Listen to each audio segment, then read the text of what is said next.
Deha'nın yeni bölümünde yaşanacaklar heyecan ve gerilim seviyesini tavan yaptıracak ve herkes ekranlara kilitleyecek. Ceylan'ın babası İskender'i vurması ve devranın başına gelenlerden sonra asıl bomba olaylar başlıyor. İlk olarak geçtiğimiz bölümün son sahnesi ve devamında olabileceklerle başlayalım. Devran ilk bölümde babasından Boron'un intikamını almak için kritik hamlelerle İskender'e sağlam bir darbe vurmuştu. Fakat her şeyi hesaba katan Devran, işin ucunun kendisine ve ailesine dokunacağını hesap edemedi. Çünkü ne olursa olsun babasıyla yüzleşmek istemişti ve karanlık dünyada henüz tecrübesi yok ve ilerleyen bölümlerde fazlasıyla tecrübeli bir haline gelecek. Henüz bu dünyaya yabancı.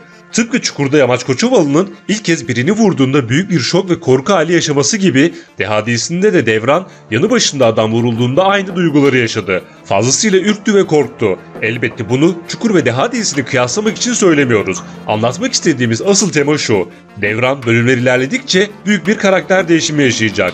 Babasına ders vermek için başına kargayı bela eden Devran, karganın istediği parayı vererek hesabı kapatmıştı. Ancak İskender hep olduğu gibi işin peşini bırakmadı. Kargaya Devran'ın dahilinden yararlanmasını söyledi ve bu fikir karganın aklına yattı. İşte Devran ve ailesi için asıl dönüm noktası bu olay olacak. Hatta daha ilk dakikadan aile içinde işler iyice karıştı.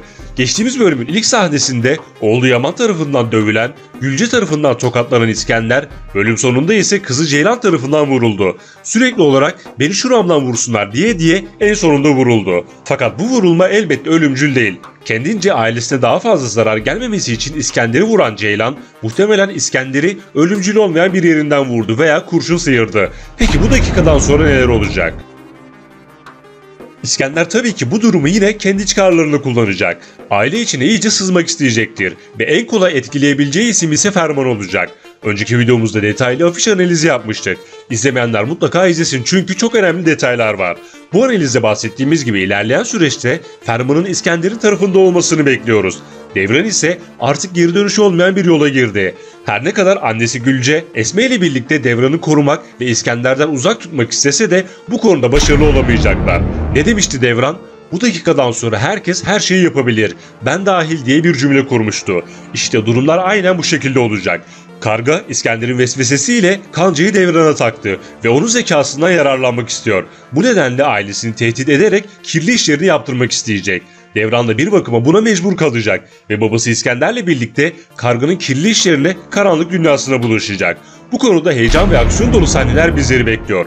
Diğer yandan üvey kardeşi Cesur'la tanışan Devran, Boron'un ölümüne asıl sebep olan kişinin Cesur olduğunu henüz bilmiyor.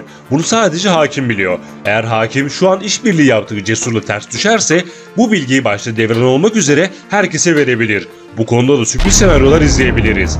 Ayrıca babasının tahtına oturmak isteyen Cesur ilk aşamada Devran'la sürekli karşı karşıya gelecek. İlerleyen süreçte ise bu ikiliden sürpriz bir işbirliği görebiliriz. Şimdi gelelim diğer sürpriz ve bomba gelişmelere. Yeni bölümden itibaren İskender'in manevi kızı İmre dizideki etkinliğini artıracak. Karga İmre'den hoşlanıyor ve onu takıntı haline getirdi. Bu nedenle İskender'le iş yapıyor. Fakat İmre, Karga dahil hayatındaki tüm herkesi ters köşe yapabilecek bir karakter.